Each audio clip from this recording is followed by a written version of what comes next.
3 sur 3, l'équipe de France est sur une bonne lancée dans ce 6 Nations avec cette nouvelle victoire hier, puisqu'on est dimanche, donc peut-être que je posterai cette vidéo lundi. Mais une belle victoire, en tout cas face au Pays de Galles à Brive, avec un score de 42-12. Avant de commencer le débrief de cette vidéo, pensez à vous abonner, c'est super important pour que je continue à en faire et pour continuer à faire grandir la chaîne. Bon, une victoire, un point de bonus, 5 points après cette victoire face au Pays de Galles. Ce qui est bien déjà, c'est que la France continue à coller au classement de l'Angleterre qui est première avec 15 points, elle qui est sur 3 victoires à 5 points, ce qui est assez logique avec 132 de goal average positif, alors que la France, elle, est à 14 points, donc un point derrière, ce qui est pas trop mal, et 65 points de goal average positif. Un autre point qui a été, je trouve, génial, c'est un peu avec ça va un peu avec ce qui s'est passé à La Rochelle, c'est, je trouve, ça fait plaisir en fait de voir que les gens se passionnent, viennent voir les matchs. Il y a eu 16 000, 17 000 personnes à La Rochelle. On a vu que les filles à la fin étaient extrêmement contentes, qu'on leur demande des photos, qu'elles restent parfois longtemps au bord du terrain pour satisfaire tout le monde. Et je pense que ça les dérange pas, au contraire, ça leur fait plaisir, ça leur montre aussi qu'il y a du soutien des gens qui les aiment, des gens qui les supportent. Et sur ce point-là, c'était la même chose à Brive. Je crois que c'était 12 700 personnes. Donc c'est quelque chose de positif sur ce point-là, le développement du rugby féminin à la maison, vu qu'on est sur une année impaire, donc on n'a que 2 matchs du 15 de France à la maison. Et sur ce point-là, je trouve qu'il y a des perspectives, je trouve, extrêmement positives pour les délocalisations. Un peu forcées parce qu'elles ne peuvent pas faire le 15 de France en l'état pour le moment, mais je trouve que ça peut être intéressant que pour le prochain 6 Nations, tu ailles dans des villes comme Toulon, Clermont, parfois Toulouse, enfin des villes qui ont une ambiance certaine, qui ont un caractère certain et qui, je trouve, pourraient être bénéfiques à ce 15 de France. Donc, on clôt le chapitre sur ça, mais j'ai hâte de voir la line-up des stades pour le prochain 6 Nations. Avant ça, il y a plein de choses, la Coupe du Monde, la fin de ce 6 Nations d'abord. Mais voilà, je suis un peu enthousiaste et c'est normal. Alors, on va parler de la performance maintenant parce que en fait, il y a des points positifs et quelques points négatifs, mais qui font un petit peu mal. On va commencer par les points positifs. D'abord, la femme du match, la joueuse du match, Manon Bigot, qui a été énorme. Honnêtement, il y avait une place énorme à combler avec la blessure au ménisque et l'opération d'Agathe Socha. Et je trouve que Manon Bigot, autant sur le match c'était à l'Écosse, a fait un match correct. Aujourd'hui, franchement, on a vu que voilà, elle fait un match énorme. C'est du calibre de ce qu'elle peut produire avec Blagnac. Et elle fait 2 franchissements. Elle marque un essai. J'ai pas envie de dire de bêtises. Attendez, parce que si je dis une connerie, je vais avoir l'air sacrément con. Non, elle marque bien un essai. J'avais raison, mais un petit défaut de mémoire. Mais voilà, Manon Bigot, dans les plaquages, elle est puissante. Dans les rucks, elle avance. Elle a été au service du jeu auprès, du jeu dans l'axe. Franchement, un match extrêmement complet de Manon Bigot aujourd'hui. Et voilà, c'est une énorme satisfaction, notamment à l'approche de l'Angleterre, où tu peux pas te permettre d'avoir une talonneur qui va pas être au standard, quoi. Surtout qu'en face, tu auras Miko Kane ou Latkin Davis. Voilà, on peut pas se passer du Naga de Socha, et je trouve que Manon Bigot y a plutôt bien répondu aujourd'hui. Qu'est-ce qui a ensuite à parler? Les points positifs, je me les suis notés. Le jeu debout qui a été énorme, qui amène 2 essais, celui de Boulard avec la passe d'Escudero, Boulard qui attrape le ballon d'une main, mais avant ça, les enchaînements intelligemment faits, je trouve, parce que on en reparlera ensuite sur les points négatifs, mais les en avant ont été une énorme bévue collective. En fait, il y a eu 26 ballons perdus, on va en reparler. Mais sur ces 2 essais-là, le deuxième de Boulard et l'essai de Mané Feleou, on a vu exactement ce qu'il faut faire de la part du 15 de France féminin, c'est-à-dire juste du bon sens. Pas de l'intelligence, c'est juste du bon sens collectif, savoir quand aller au sol, savoir quand faire la passe, ne pas se perdre dans l'euphorie de t'avance, oh là là, il faut absolument que je passe la balle. Et je trouve que sur ces 2 actions-là, c'est honnêtement le pic du match sur ce point positif. Le jeu debout a été génial. Pareil pour le jeu d'avant, on a vu que globalement, les Bleus ont dominé l'Irlande, les Bleus ont concassé l'Écosse, je trouve, devant, même s'il y a quand même des petits points faibles. Et aujourd'hui, c'était la même chose. Mais quand je dis concasser, un peu comme l'Irlande et au Pays de Galles, ils les ont concassés, mais le déchet fait que on ne peut pas dire concasser, on peut dire dominer, mais elles n'auront pas roulé dessus, alors que pourtant elles en ont le potentiel. Donc, jeu d'avant, c'est un point positif. On a pareil Boulard qui fait un bon match, son doublé titularisé à la place de Lorenz Vinière. On sait que le triangle arrière, il y a énormément de concurrence maintenant que on a l'air de comprendre que Bourgeois est installé, c'est la buteuse, donc ça laisse que l'aile droite, l'aile gauche. On sait qu'à droite, Arbé a fait un match bon. En défense, ça fait 10 plaquages Kelly Arbé, ça je l'avais même pas remarqué à travers le match.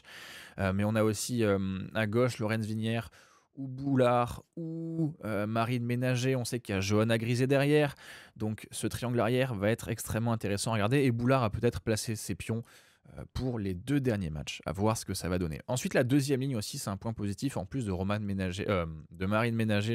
Je repars sur Marine Ménager qui a été très bonne sur ce match, très bonne dans l'avancée. Et voilà, c'est juste à noter. La deuxième ligne, on en reparle.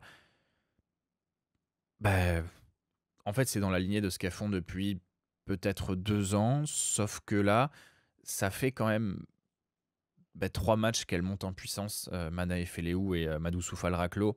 Les 2 joueuses accumulent 27 plaquages à L2. 27 plaquages. Je vais vous dire la stat exacte, je crois que c'est 14 plaquages pour Manae Feleou, voilà, et 13 plaquages pour Madou Soufal Raclo.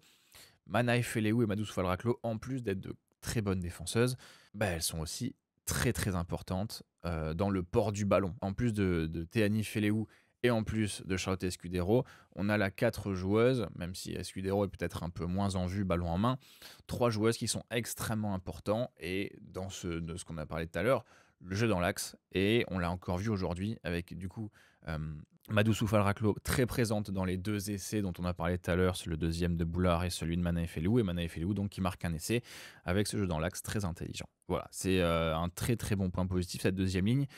Et honnêtement, on va en avoir besoin contre l'Angleterre. Alors, ça fait beaucoup de choses dont on va avoir besoin face à l'Angleterre, mais quand on sait le défi immense qui attend les Bleus face à ces Anglaises, un peu désolé de le rappeler tout le temps. À noter aussi, j'ai beaucoup aimé le début de match de Carla Arbez. Notamment, elle fait 3 bons coups de pied. Alors, il y a le premier, le coup d'envoi donné du match. Elle reçoit le ballon, pam, elle renvoie directement les Galloises sur leurs 40 mètres, c'est-à-dire un très très bon coup de pied. Elle en fait un deuxième qui est bon et le troisième aussi qui est très bon. Le match de Arbez a été bon. Il y a eu des contres en touche intéressants aussi, et aussi une bonne présence sur les renvois courts quand elles avaient pris des essais ou que les Galloises avaient marqué des points. Tout ça, c'est les points positifs. Les points négatifs, j'en ai parlé tout à l'heure, les ballons perdus. Alors 26 ou 28, je crois que c'est 26 en avant que disait Gaël Mignot après le match. 26 en avant, je commence à croire que la pluie est le plus grand adversaire de l'équipe de France. C'est assez immense parce que on sent qu'il y a cette envie de jouer, cette envie de faire des offloads, et surtout on sent qu'il y a la capacité de maintenir cette envie de jeu. Mais je vais faire un peu la même remarque que ce que j'avais fait après le match de l'équipe de France face à l'Angleterre dans le 6 Nations masculin. Il faut faire livrer de la PEG à Marcoussis, parce que là, honnêtement, c'est extrêmement dommage. Non seulement on se prive de situations où les Bleus peuvent marquer des points, mais en plus, tu ralentis des actions où tu vas marquer des points. Exemple, à la fin, avec l'essai de Léa Champon, tu peux y aller plus vite. Et c'est pas la seule action d'essai où tu peux y aller plus vite.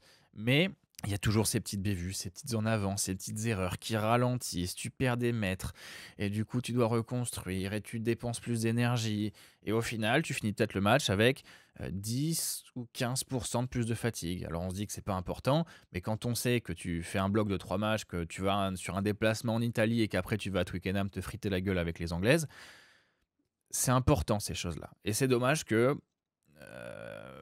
il n'y ait pas eu un peu plus de propreté. On n'a pas eu de progrès en fait sur ce domaine-là, c'est-à-dire le contrôle du ballon, par rapport à ce qui s'est passé en Irlande et contre l'Écosse. Donc ça va être le match face à l'Italie va être un peu déterminant sur ça. J'imagine qu'il pleuvra pas en Italie, même si bon, la météo est assez bâtarde vu qu'on est en avril, je crois. Je dis pas de conneries. Et voilà, on est bien le dimanche 13 avril. Donc voilà, le match va être important face à l'Italie sur ce plan-là, mais comme le dernier match sera à Twickenham, qu'on sera en Angleterre, bah, il faut apprendre à jouer sous la pluie. Et là, pour l'instant, l'équipe de France ne nous a pas prouvé qu'elle était en capacité de le faire. Enfin, elle peut le faire, mais elle n'est pas aussi efficace qu'elle devrait l'être. Donc voilà, perspective d'évolution, marge de manœuvre, marge de progression sur ce truc-là. Autre point faible pendant que j'y suis, la défense dans la zone rouge. J'ai trouvé la défense de l'équipe de France assez en place en dehors de leurs 22 mètres.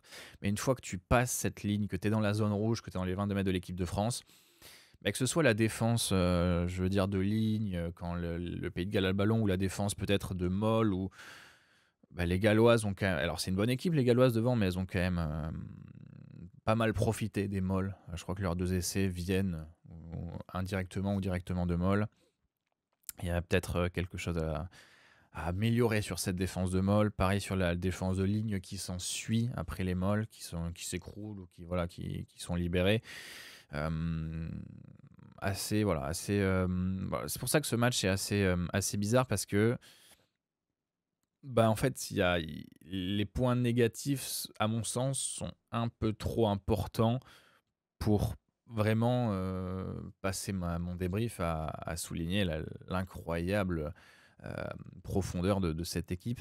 Donc voilà, je suis un peu partagé. Il y a des joueuses aussi qui ont fait un match moyen. Je pense à Montserrat Médé, qui avait été très bonne face à l'Écosse il y a 2 semaines. Là, aujourd'hui, elle était un peu plus en dedans. Elle manque des plaquages.